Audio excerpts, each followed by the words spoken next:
Alrighty, yo, what is going on, everybody? It's your boy, Mr. DDG94 here, back with another reaction video. Today, we're finna react to how ESPN destroyed their network.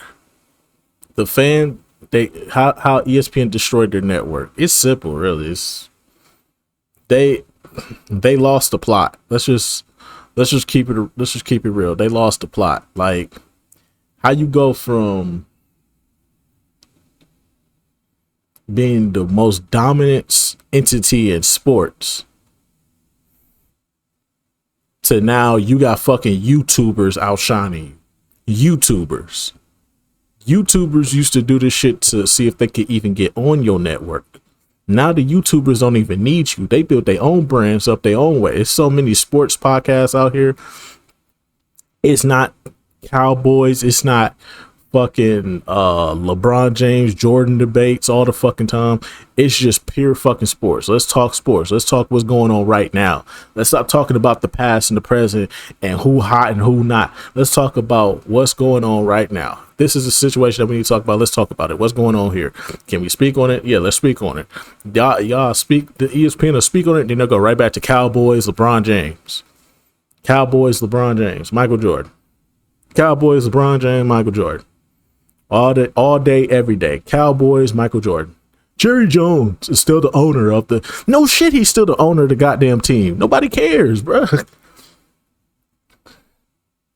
Jesus Christ, bro. ESPN is terrible, bro. Don't even get me started when they try to go woke. Remember when ESPN tried to go woke? Like, when they started involving politics, that's when they lost everybody. Everybody turned that shit off because nobody cared. Nobody cared that Trump was the president. Like, bro, when ESPN does anything that involves the president, either it's the team that won the championship visited the White House, or if it's about, or whoever won the election, they'll put it up there for like a good 5 seconds. They'll be like, and the results are in. Such and such has won is now the United States president. Congratulations to that person. And yeah, we'll be right back with some more Sports Center. Coming up next, the Utah Jazz got blown out by 30 on a 13-game losing streak. We'll get right back into that right after these commercials. That's how they used to do it, bro. That's how they used to do it. Nowadays, they don't even do it like this, though. Now it's like they want to talk about the president, and nobody cares, bro. This is not a politics channel. This is a sports channel. We don't care about politics over here, bro. They don't care about their fan base no more, bro. They just care about feeding into the narratives, bro, because Disney owns this shit. That's the real problem. Disney owns this shit. That's the real culprit in all this. It's Disney. It's not even really ESPN. It's just Disney and they agenda. But anyway, so without further ado, let's get right into this. Whether it was sports personalities viewers could relate to, the iconic This Is SportsCenter commercials, or shows that were not only entertaining, but also featured real journalists delivering honest and thoughtful perspectives, ESPN used to be the gold standard. But sadly today, fans have to watch hours of so-called journalists yelling over each other, to anchors obsessed with only the biggest names and teams, and the constant injection of politics and countless other distractions. As cable TV continues to decline year after year, ESPN is doing everything in its power to stay relevant. As a result, they have abandoned the very things that made their network great in the first place, in exchange for viral clicks, and more than anything, their greed for money. This is the Stuart Scott rolling over in his grave right now, seeing this atrocity known as ESPN. Incredible rise and slow, painful, yet satisfying downfall of ESPN. In today's day and age, fans can get score updates via countless apps. More content within those apps, tune in to dedicated sports channels like ESPN, FS1, and NFL Network, watch independent creators on YouTube, listen to thousands of sports podcasts, and have access to all of their favorite games and highlights at their fingertips. To be honest, it's quite a challenge to avoid sports altogether. However, the stark contrast between now and the days before ESPN was created will make you instantly grateful for all of the options you have today. Before the creation of ESPN, sports coverage on television used to be hard to come by. Fans would either have to wait for historic events such as the Super Bowl, NBA Finals, or even the Olympics to watch fully broadcasted games. What? Or to find out whether your favorite team had... So you mean to tell me you couldn't just watch a regular season game from the NFL? Or couldn't be me. No. Y'all, how did y'all niggas get by? Y'all had to listen to that shit on the radio. Turn it to that channel right there. That's where it's at right there. And they're off. We are here today to watch the come on, man. Y'all had to listen to y'all sports on the radio, bro. Y'all couldn't watch it on television. What was the purpose of having the television if you couldn't watch sports? I couldn't imagine just watching like daytime television and not have any sports, bro. It's got to be some sports on television, especially back then. Ain't no internet, nothing like that. Yeah, bro. Video games was trash. The most you could do was go outside. I mean, you go outside, get at the hose, you know what I'm saying? That's cool. But, you know what I'm saying? When you come in the house, you know what I'm saying? You know what I'm saying? You may not want to go outside one day. One day you just might want to be in the house, but it is what it is. One, you would need to sit through hours of unrelated news coverage just to see the scores. That's crazy. Or the most reliable and common way was to check your daily newspaper the next morning. Yeah. Also, as a way to make it easier for fans to get score updates, score hotlines started popping up around the country. Fans would have to throw in $1, dial a specific number, and hear a minute-long message with the latest scores and sports news. So obviously, something as simple as checking live scores today was quite a challenge 45 years ago. That's crazy. That would all change in 1979, when a man by the name of Bill Rasmussen created ESPN. After being fired from his job as a communications director for the New England Whalers in 1978, an unemployed 45-year-old Bill Rasmussen, with a family to feed, started brainstorming ideas. I guess I'd always been a sports fan, so something in sports was going to happen. And wouldn't it be great if we could produce our own programming and get some coverage, maybe locally, maybe in New England? Bill's original idea of a Connecticut-only sports channel soon progressed to the possibility of a nationwide sports channel after learning about a new communications satellite that was being launched into space that could connect back down to cable systems all over the US. So after educating himself about this new satellite, Bill Rasmussen knew he found a gold mine and had to go all in. But before he could do any of that, Bill had to get investors to help bring ESPN to life. However, at the time, the idea of a 24/7 sports channel was unheard of, and many people doubted that it would work. On top of that, Rasmussen pitched an idea of an entirely ad-supported network, meaning that the network would make all their money by selling ad spots, which is essentially the backbone of how TV shows and now content creators make money. But again, this was in the 70s, when ideas like this sounded unrealistic, as most TV networks would not only make their money from ad slots, but also charge cable providers and have their parent company pouring in millions of dollars for financial support. So the idea of a television network relying solely on ad slots was too risky for most investors, until Bill Rasmussen struck a deal with Getty Oil. Getty Oil. They would provide the money. He started off and he said, we take 80% of your company and we'll give you all the money you want. No, make that 85. Oh, hell no. That was tough to take. If I didn't give up the control, we would have lost the idea. So with the help of a new satellite and a whole lot of oil money, ESPN was launched on September 7th, 1979. And this is the very first segment that ever aired on ESPN. Hi, I'm Lee Leonard welcoming you to Bristol, Connecticut, 110 miles from New York City. Why Bristol? Because here in Bristol is where all the sports action is as of right now.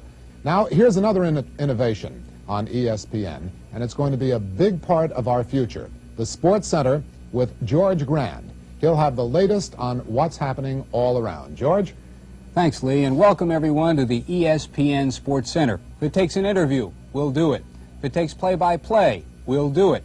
If it takes commentary, we'll do that too. That's the way we'll function from the ESPN Sports Center. Now, I'm still not sure just exactly how it works, but here's a man who can show us. Bill Rasmussen, board chairman of ESPN, who along with his son Scott put it all together. The picture you're watching right now has been taken by a camera sent through some sophisticated equipment to this Earth transmitting station, which in turn feeds a satellite located 22,300 miles. They really trying to explain how this shit gonna work. Like, bro, we get it, bro. You got satellites. I think everybody in the world knew what satellites was at that time. Come on, bro. Above the equator, just south of Hawaii. The satellite receives the picture, sends it to an Earth station near your home, which in turn takes the picture over cable into your living room set. Total elapsed time, 1/5 of 1 second. Let me put that into perspective. Take any one of the next several words that I'll mention. From the beginning of the word to the end of the word, the picture will come from our camera to our transmitting station, up to the satellite, and onto your screen.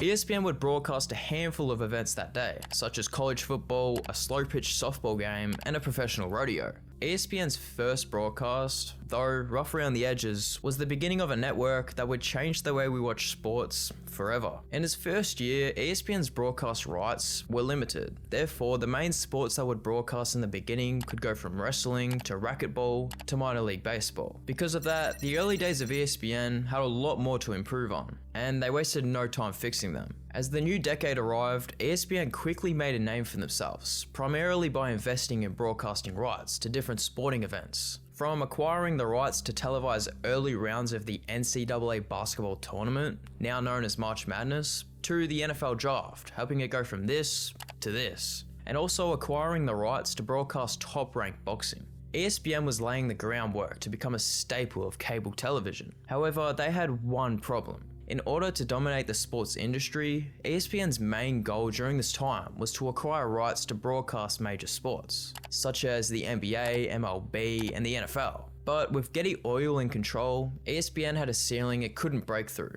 When Getty Oil initially invested in the company, they didn't view it as a long-term deal. They knew all along that they were just trying to get a quick return. As a result, Getty Oil wouldn't provide any more funding to ESPN, leading to the network losing the broadcasting rights with the NHL and college football. But ESPN's problem would quickly be solved once the American Broadcasting Company bought 100% of ESPN. Now, with the backing of ABC and no longer a startup surviving on oil money, ESPN finally had the credibility to be taken seriously by these major sports leagues.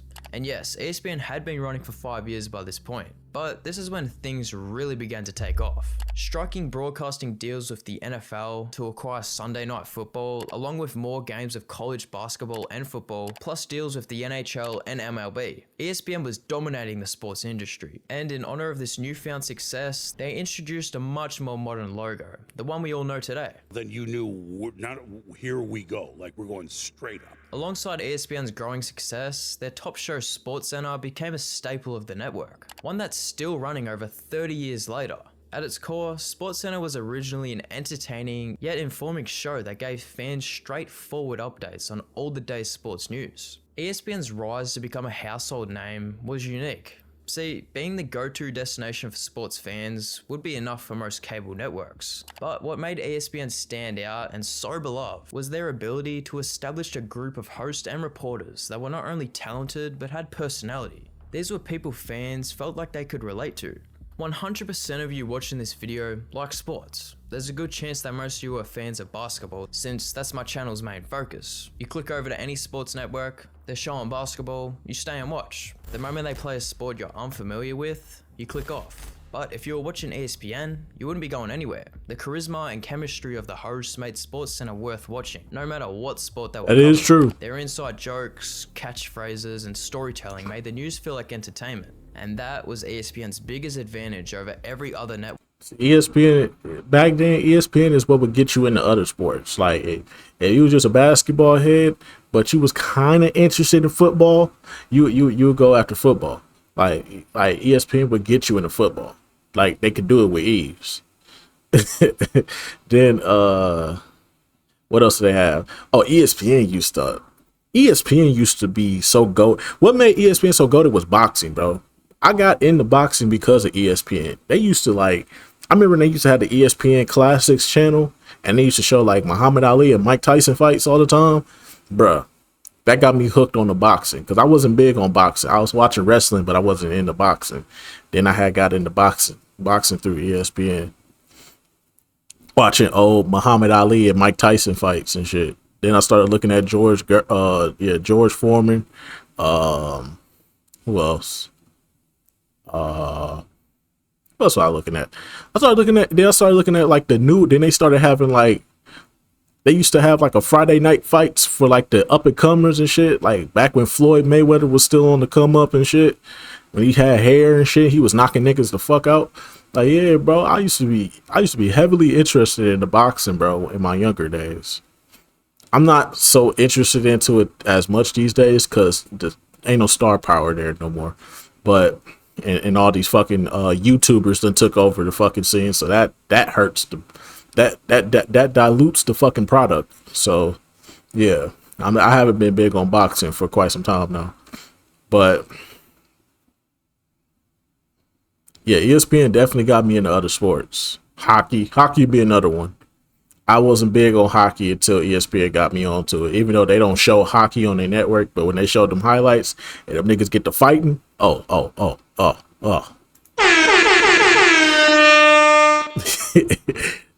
Love it.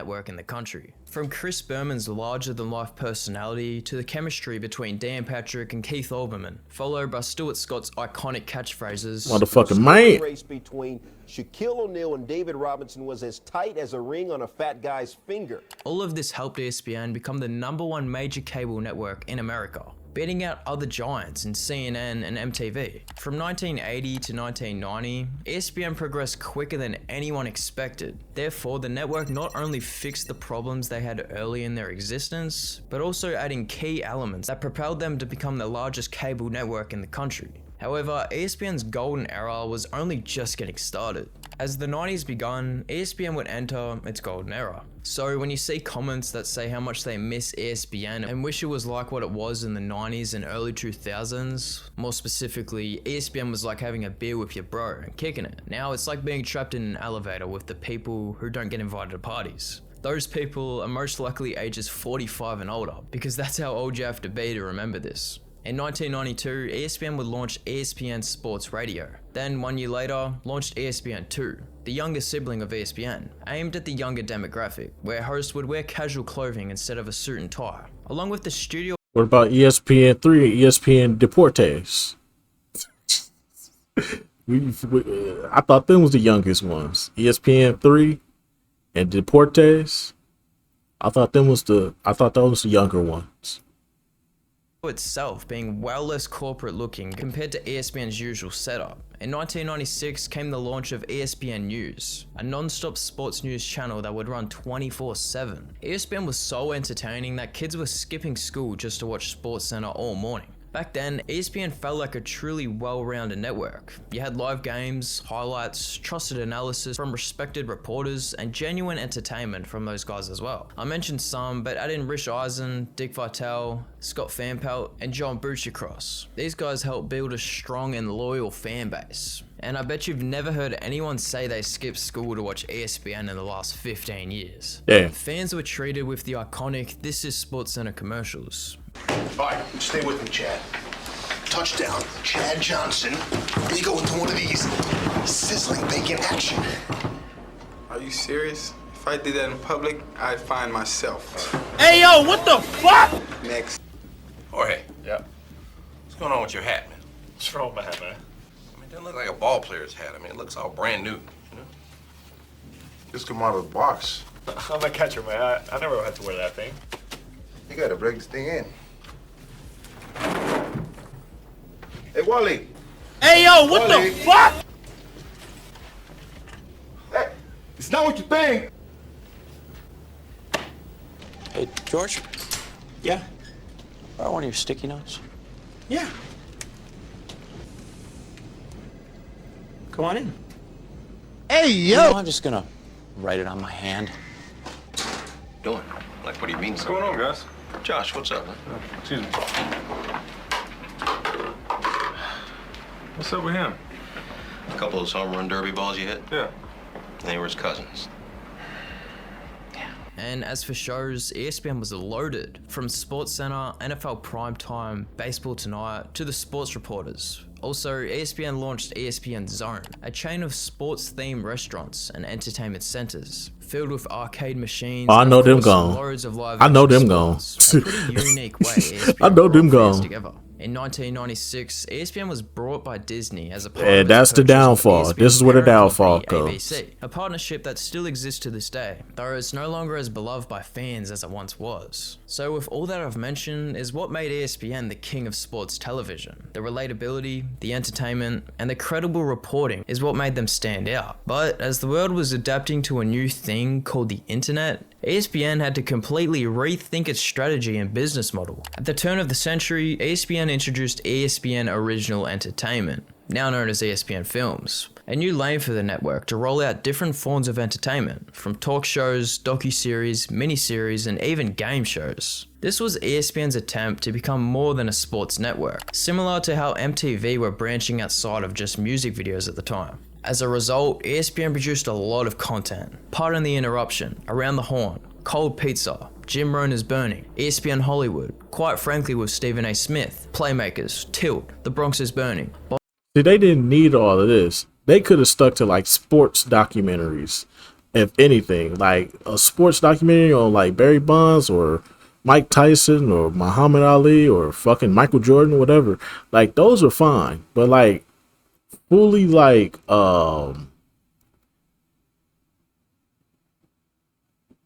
television shows with actors and stuff like that, nah, that wasn't the move. That's not what we here for. That's what we go to the other channels for, ESPN. If you was gonna do anything like that, make a documentary series. That's your niche right there. Them 30 for 30s go crazy. Bonds on Bonds, Night School, Madden Nation, Bound for Glory, Battle of the Gridiron Stars, Street Ball, The Life. It's the Hey, that and one street ball though. That and one street ball was litty, bro. Don't get me started on that and one street ball, my nigga.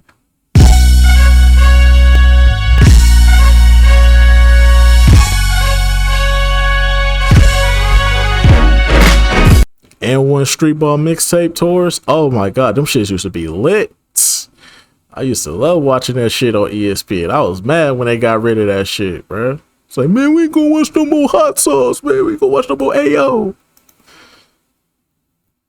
The Shoes, Stump the Schwab, 2-Minute Drill. ESPN was absolutely firing out ideas during the 2000s, though most shows were cancelled in a few years or less, as a result of either drifting further away from any sports relevance or just poor acting. However, they still had shows like Around the Horn, which was a debate show featuring 4 sports writers from different parts of the country arguing over the day's hottest topics. The host, who was originally Max Kellerman, would award or deduct points based on the strength of their arguments. Pardon the Interruption, another debate show which featured 2 longtime sports writers and friends, Tony Kornheiser and Michael Wilbon. The two also debated the day's biggest sports stories with a strict timer for each segment, keeping their discussions fast-paced and focused.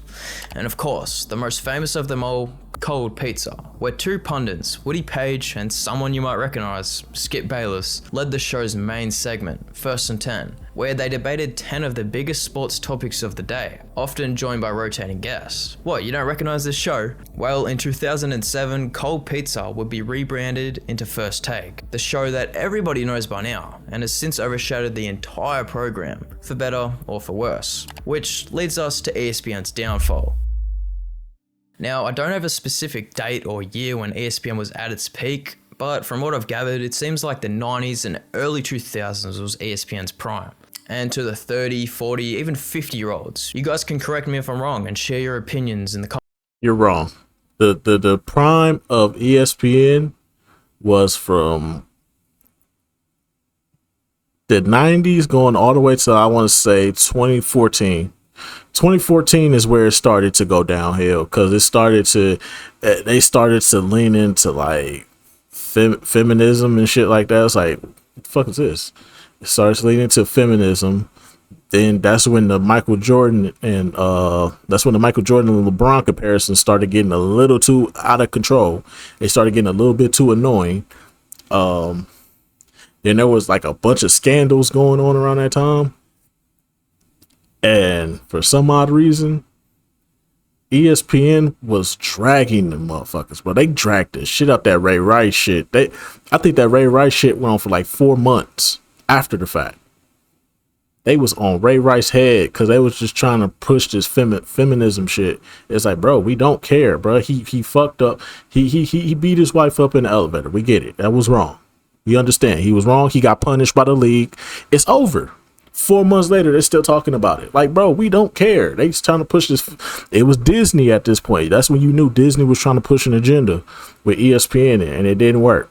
It just made it made the company. It made ESPN lose viewers and credibility. I think that's when it all started. Late 2013 going into 2014. That's when ESPN started to take a turn for the worse.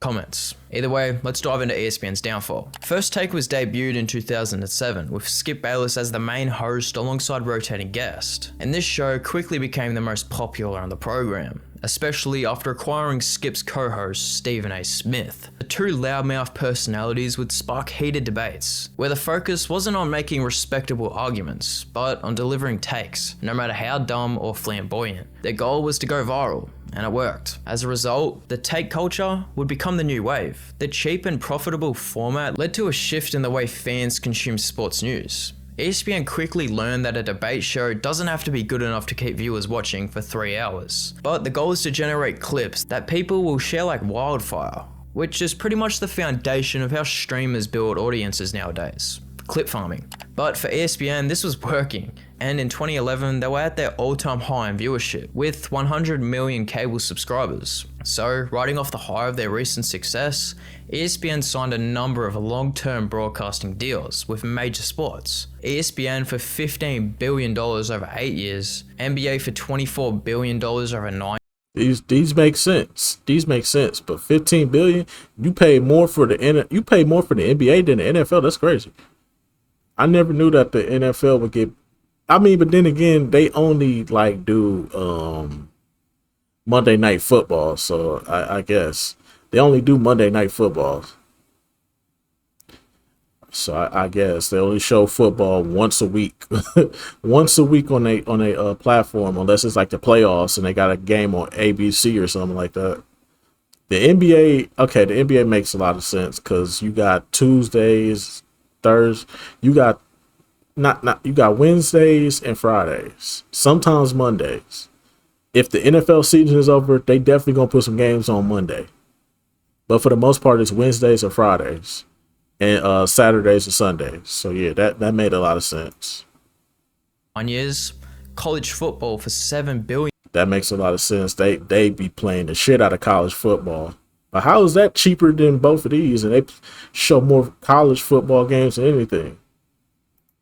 $1 over 12 years, and the MLB for $5.6 billion over 8 years. Because all these three is pretty much in hibernation mode, so you ain't got no choice. you ain't got no choice but to play baseball as much as you can. Because these three on hiatus until like mid-August. That's when the NFL preseason start up.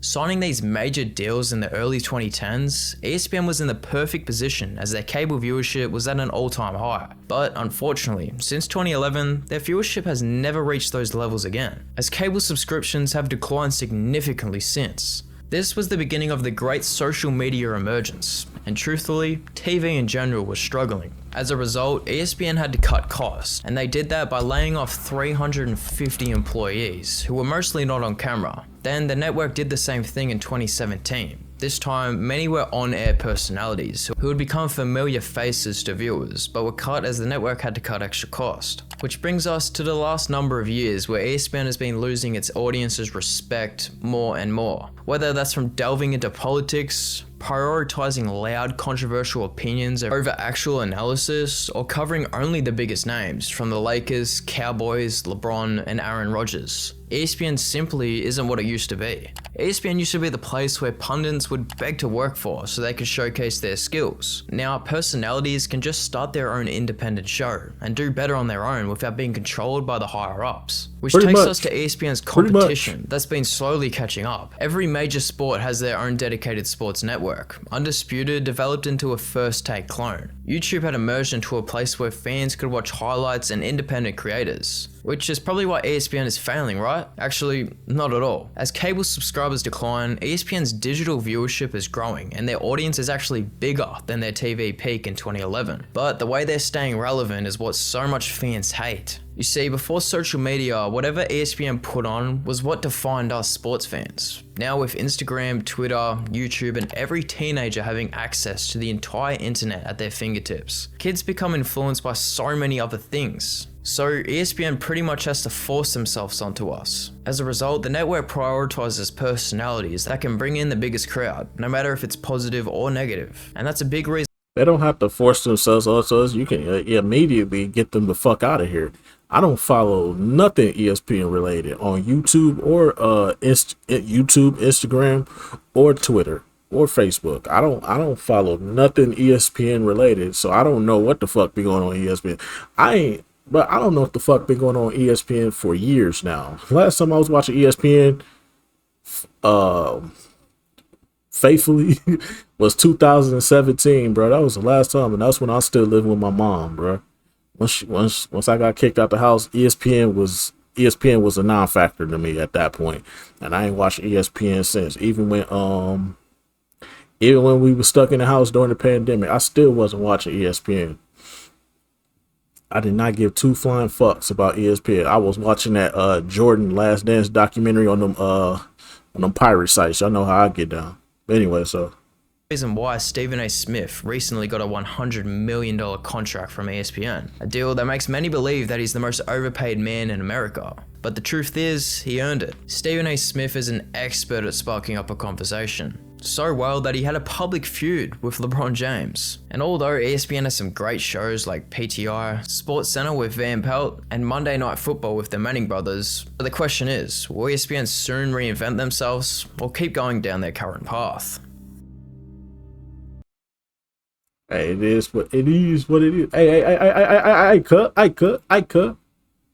need you to go back for me real quick, cut.